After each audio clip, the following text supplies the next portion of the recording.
honestly, it was only really in 2023 that I saw the light when it comes to digital products. I really started experimenting for the first time with selling digital products back in 2022, but I was kind of just throwing stuff at the wall and seeing what stuck.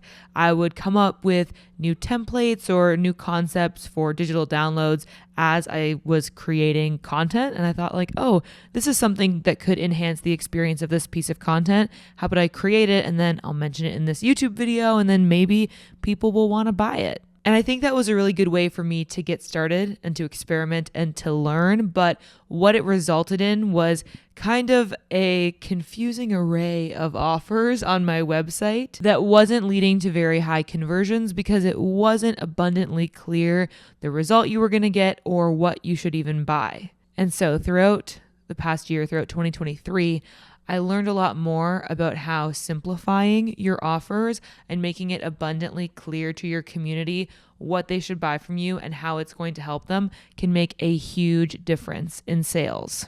So today I'm excited to share the process that I went through to transform from a business that was making $0 from digital products back in 2021 to a business that has now made over $80,000 in digital products over the past 2 years. I really believe in this as a monetization method for content creators, and I'm excited to take you through the steps of figuring out what your digital product offering could look like. So let's get into it. Welcome to the Creator Club. So part of how I've learned the lessons that I have around digital product sales and strategies is because I've been able to take a look at my analytics and interpret them and figure out what they are telling me in terms of the strategies that I'm using and what actually gets people to buy. A part of that picture is the analytics from my online store, but a part of it is also the analytics from my social media platforms. And as y'all probably already know by now, Dash Hudson is my absolute favorite way to analyze my social media insights, and they are also the sponsor of this season of the Creator Club podcast. I really believe Dash Hudson is a game changer for content creators and social media managers because you can see the insights from all of your social platforms in one highly visual and customizable space. You can sync up your YouTube channel, your Instagram, your TikTok, your Twitter, your Facebook, and your Pinterest with your Dash Hudson account. And so you can see all of your stats in one place. And I love how you can customize your own dashboards based on the metrics that are most important to you. And Dash Hudson has just released their social media trends report for 2024. Not only does Dash Hudson keep me up to date with my own social media metrics, but they're also reporting on the industry metrics as a whole, which is so helpful for content creators and social media managers.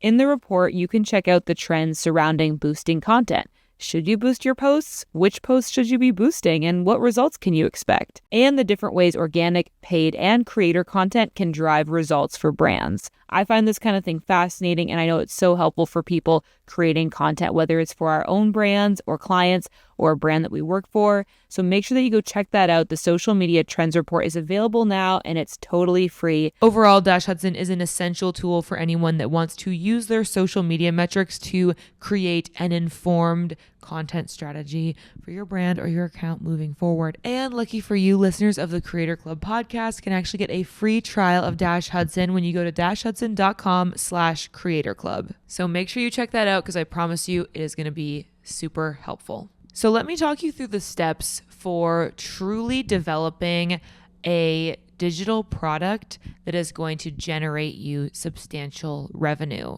There is kind of a quick and dirty way to developing digital products, and then there's the more thought out and intentional step-by-step way that we're going to talk about. The thing is, it is definitely possible to just slap together like a PDF and put it for sale on your website.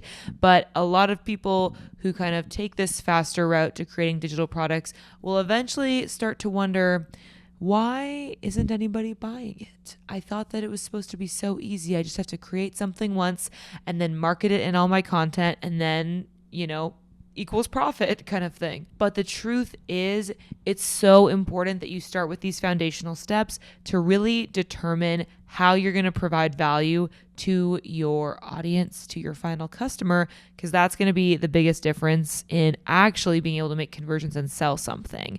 Because if you have a product that truly solves a problem, it's basically going to sell itself as long as you mention it and you bring it up to people. You aren't going to have to do a lot of convincing if you're providing a good takeaway or good result, which is why the first step in our process is identifying a problem that your audience has and figuring out how you can deliver a solution. Like I mentioned before, my old approach to creating digital products was simply, coming up with something that was easy to replicate, whether that be a template, a Lightroom preset, something like that was relevant to a piece of content I was making. And then I thought, okay, great, I'll put it together and I'll throw it up on the website.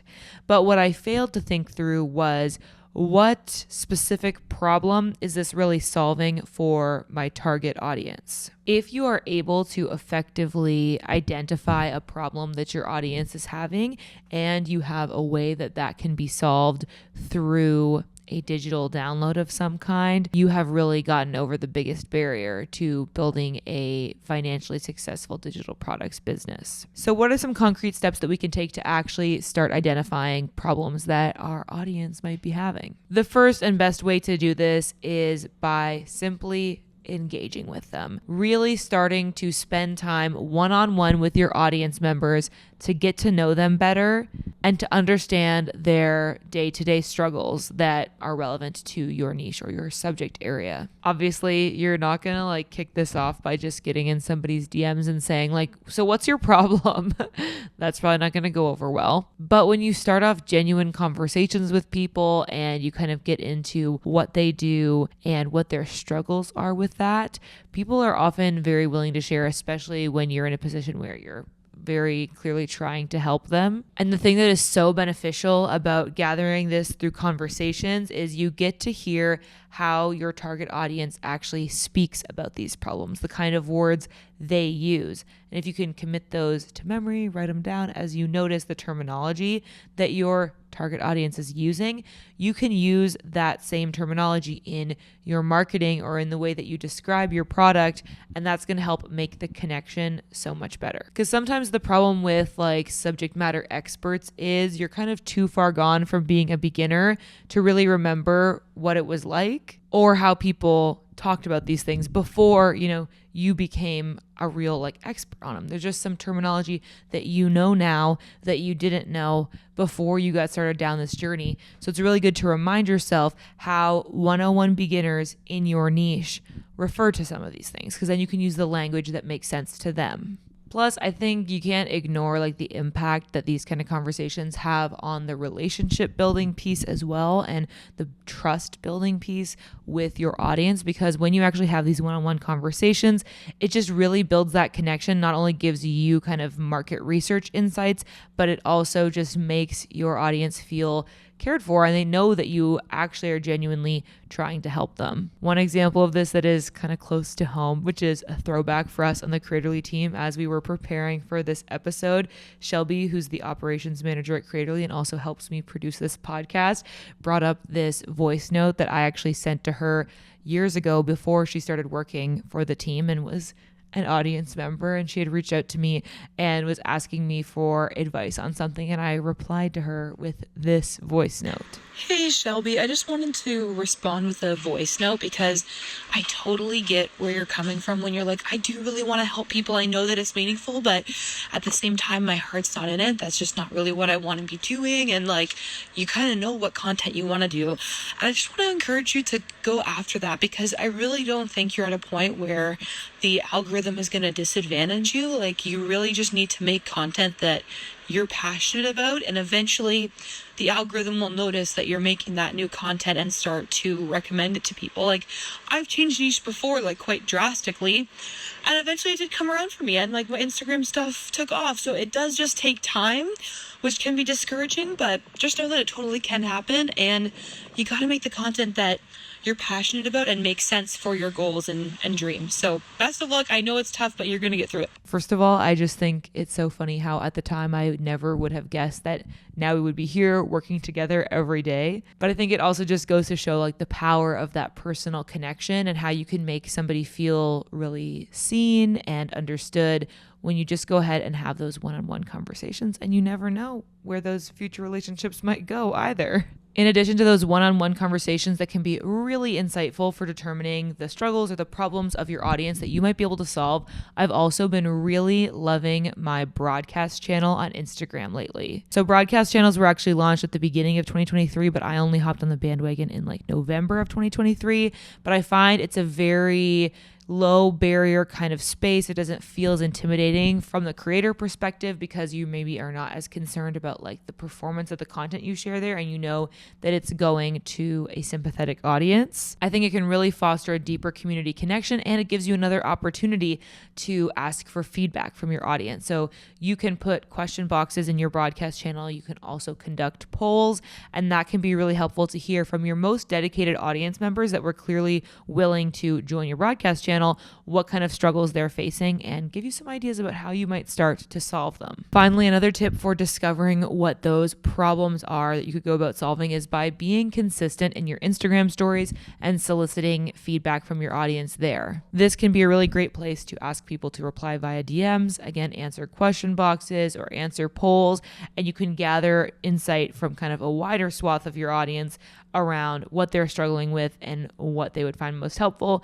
And also the benefit of this kind of larger scale approach is that you can, if maybe at this point, you know, you're narrowing down to like 2 main problems that you've heard through your conversations in DMs or through your broadcast channel, you can put them on your stories and get people to vote on them. And you can kind of get a sense of like, what is the most widely applicable? What's the problem that majority of your audience is dealing with? And it's also just helpful to tap into where you were in your own journey, say 2, 5, 10 years ago, and kind of think back to what would have been most helpful for you. Now that you have some potential problems that are worth solving for your audience in mind, it's time to move on to step number 2, which is identifying the way your audience would like the problem to be solved for them. Essentially, what this comes down to is figuring out your format of delivery, because there are a lot of different ways that you can offer digital products to your audience. Probably the most common is ebooks or some kind of PDF download, but there's also all kinds of different things that are on the table depending on the type of software or like workflows that your ideal audience is using. So one of those things is Notion templates. If your ideal audience happens to be Notion users, that would make sense. Or if your ideal audience is photographers, then Lightroom presets might be an option. Or if your ideal audience is video editors, then there might be like, you know, your custom Premiere Pro keyboard settings preset. That could be a digital download. So there's so many different options. It just kind of depends on who you're trying to reach, and again, what would solve the problem that they're having. In the cases I just mentioned as examples, say a Notion template solves the problem of a new Notion user opening up a blank page and feeling overwhelmed with what to put on it, and they don't know really how to best use it, how to take advantage of it. Well, a Notion template solves that problem. With the Lightroom presets, it is helpful for photographers who are having the problem of getting their photos to look consistent or achieving a certain kind of edit or look with their images. Lightroom presets can solve that problem. Sometimes certain problems will lend themselves better to certain types of solutions. Like, for example, if I discover that the biggest problem my audience is having is that they're struggling with figuring out how to edit their reels on their laptop, then most likely a detailed instruction manual in the form of like an ebook probably isn't going to be that helpful. But if I instead put together an exclusive video workshop where it's essentially just a really long form tutorial walking you through each and every step of how to get the footage off of your phone onto your laptop, how to edit it in Premiere Pro, how to export it, how to get back on your phone to post on Instagram, that would work well for that kind of problem. So you want to consider how you could potentially provide that solution, what the most convenient way to do that and the most like easy to understand way is going to be, and then also what kind of content your audience likes the most. And a lot of this can also be found in your social media insights and also just like where and which platforms tend to perform the best for you. So for example, if you are a YouTuber and you want to provide some kind of digital download, then a video tutorial, that kind of makes sense because people are used to watching videos from you. If you are a blogger, then an ebook can make a lot of sense because clearly your audience tends to like to read longer form content. So these are just kind of guiding principles, but it doesn't mean that you have to close yourself off from these potential types of content just because, you know, you're a YouTuber and you kind of want to make an ebook. You can still do that. It's just important to consider how your audience normally consumes content from you, what their preferences are, and what the best way you can communicate the solution to the problem you're trying to solve. Now, of course, step number 3 is actually creating that problem-solving digital product. I'm just going to interrupt myself real quick to tell you about my agency, Creatorly Media. If the weekly grind of editing your episodes is holding you back from being consistent with your podcast, or if you've been intimidated to start because you don't know how to create a high quality intro or outro or design podcast artwork, my friend, we have got you covered because we've got a whole range of podcasting services that allow creators to consistently reach their audiences every week with high quality audio episodes. In fact, the team at Creatorly Media produces the Creator Club podcast. So if you want to get help with your podcast, you can check out all the details at creatorlymedia.com. It's also linked in the show notes, and we would love to work with you. Okay, now back to the episode. This is kind of the fun part because at this point you've laid the foundation of what problem you're going to solve, how you're going to do it. Now you just get to do the fun part, which is content creation. And this might take the form of opening up Canva and designing a really beautiful and visual ebook or PDF download, or this might mean going into Notion and setting up a really lovely template, or creating a new set of Lightroom presets, or making that video workshop. Whatever it is, this is now the stage where you can implement the plans that you've made and just try to make it as high quality as possible. I think it's really important at this stage that you focus on over delivering, because I think the thing is, a lot of people have gotten kind of jaded about some of these online products, whether it be digital products or courses or whatever. People feel a little bit like the chance of being scammed is kind of high. And unfortunately, I think that is kind of the case because there's a lot of people that are looking for a get rich quick scheme that have taken advantage of these highly scalable online business models. So as a content creator that is ethical, like I know you are, and somebody that wants to actually provide value and have your community appreciate what you're doing for them, you want to focus on making something even better than what people are expecting to receive when they buy your product. This is just going to help you have happy customers. It's going to make your life easier with people not trying to reach out and asking for like refunds because they were expecting something that they did not get. And I just think it's an all-around good practice when it comes to being an online business owner. So, for example, maybe I'm offering a Notion content calendar as my digital product. Maybe I tack on with that content calendar at the bottom of that template, I have a list of gear that would be really helpful for content creators. Just kind of a little bonus that you weren't expecting when you got the template, but it kind of like adds a little bit of extra value or helps you out. Or it can even just be in the customer experience of receiving that download. Maybe you put together a little welcome video, a little tutorial of how to use that digital download so that there's no confusion, people don't buy it and end up feeling like, oh, I don't even know how to use this. You have that kind of like onboarding taken care of. So just consider what going above and beyond could look like for you with your digital product. And of course, it's very important that you put yourself in your audience's shoes. Really think about what it's going to be like from the perspective of your customer who has the problem, comes across your digital product, ends up downloading it. What does that purchase experience look like? What does it look like to actually start implementing the solution that you're offering? Keep that front of mind as you're designing the product itself. Another good thing to remember at this stage of designing your product is that you can change and evolve in the future. Now, I'm not trying to say that like done is better than perfect. Just ship something that's not ready because like I was saying before, it's very important that your customers are happy and feel like they have been given the value that they paid for. So you want to make sure that you have a certain quality for sure before you release it. But also know that the beauty of digital products is that they can be updated. And the beauty of online stores is that you're always going to have a record of the people who purchased that product. So for me, the way I like to approach it is I will do revamps of my Notion templates every so often, especially if Notion releases a new feature or I've just found kind of a new way that I like to use Notion. And I'll go back in and I will update those templates. And everybody who has purchased my Notion templates has the link to the live page. So at any time they can go back in and create a copy of that template again and get the new version. If whatever you're creating isn't so easy to just do live updates for, let's say it's Lightroom presets or let's say it's like a PDF workbook, you can always go ahead and find that list of customers in Squarespace or Shopify or whatever you're using, and you can contact them via email to send out the new upgraded version. That is optional if you have a different system in mind where when you release a new version of the product, you want people to purchase that upgraded version.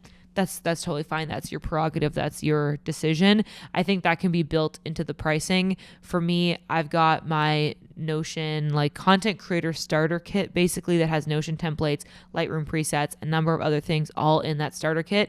And the way that I've structured the pricing kind of acknowledges that you get lifetime access to it. And I'm going to keep updating it so that you can get the new version of stuff when I create it.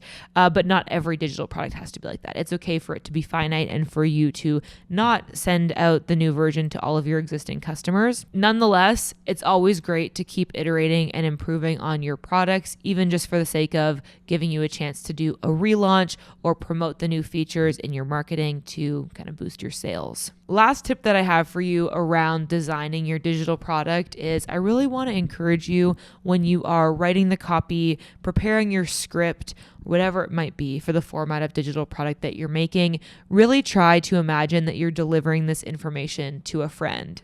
I think it can be really tempting when you're finally putting yourself in the position of like, okay, I'm creating paid exclusive content. It's got to be really good. I've got to make sure this is professional. A lot of us content creators end up feeling like we need to kind of put on a suit and tie, so to speak, and all of a sudden be so professional. But the truth is, your audience isn't used to hearing from you like that. And that's probably not even the way they want to hear from you. They would probably more so enjoy your personality being infused with the way you deliver your content and feeling like it's actually coming from you, not feeling like it's coming from the robot version of you. So even though, yes, this should be professional, it should be high quality, it should be well done, don't be afraid to still infuse your personality in it. It'll probably make it more understandable and more valuable to your final customer if you do that, rather than trying to make it overly formal for the sake of it being paid and exclusive and you feeling that pressure. Really, to sum it all up, the main thing here is that you keep your audience in mind and you create something that solves a problem. That is really the truth about any content that we create, but particularly something that you are trying to sell. It needs to address some kind of problem that your audience is facing, a problem that's frustrating enough that they're willing to pay for a solution to either do it faster or more efficiently or without having to figure it all out on their own. So just keep those things in mind as you are developing your product. And honestly, I'm excited for you. This is the beginning of a new era for you in your business. It definitely made a huge difference in mine since I released my first digital products at the beginning of 2022. And I'm excited to continue including that as part of my business strategy moving forward. And of course, another significant part of my business strategy is keeping an eye on my social media metrics and allowing that to inform my strategy for posting. And the best way to do that is with Dash Hudson. So another big thank you to Dash Hudson for sponsoring the Creator Club podcast. And just a reminder that you can grab a free trial of Dash Hudson using the link in the show notes. Thanks so much for tuning in to another episode of the Creator Club podcast. And as always, I'll catch you in the next one. Bye.